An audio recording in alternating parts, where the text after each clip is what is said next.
Çünkü en derin yalnızlık insanın kendinden kaçarken içine düşmesidir. Güneş tam tepedeydi.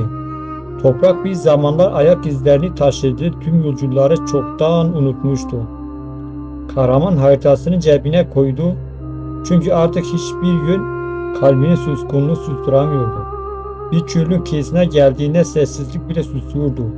Burada rüzgar konuşmazdı, taşlar hatırlamazdı ve gökyüzü sadece yukarı bakardı. Çünkü bu ruhun çölüydü. Hiçbir ses burada yankı bulmazdı.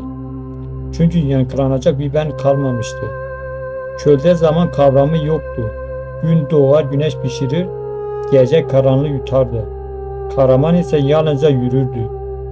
Yavaş, bilinçsiz ama bir umutla. Bir gece yıldızlara baktı ve fısıldadı. Buraya neden geldi? Ve cevap sessizlikti. Ama bu sefer farklıydı. Sessizlik onu korkutmuyordu. Sessizlik içindeki diğer sesleri susturmuştu.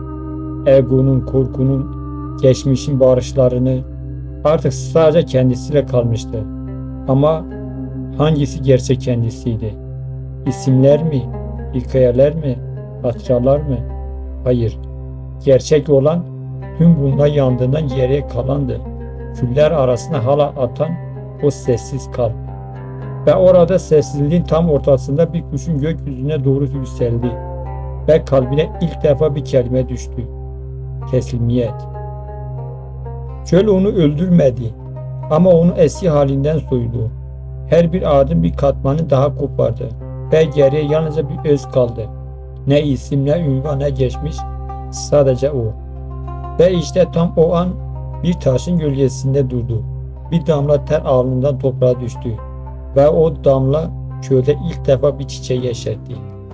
Çünkü gerçek dönüşüm sadece susuzlukla değil, susuzlukta anlam bulmakla mümkündü.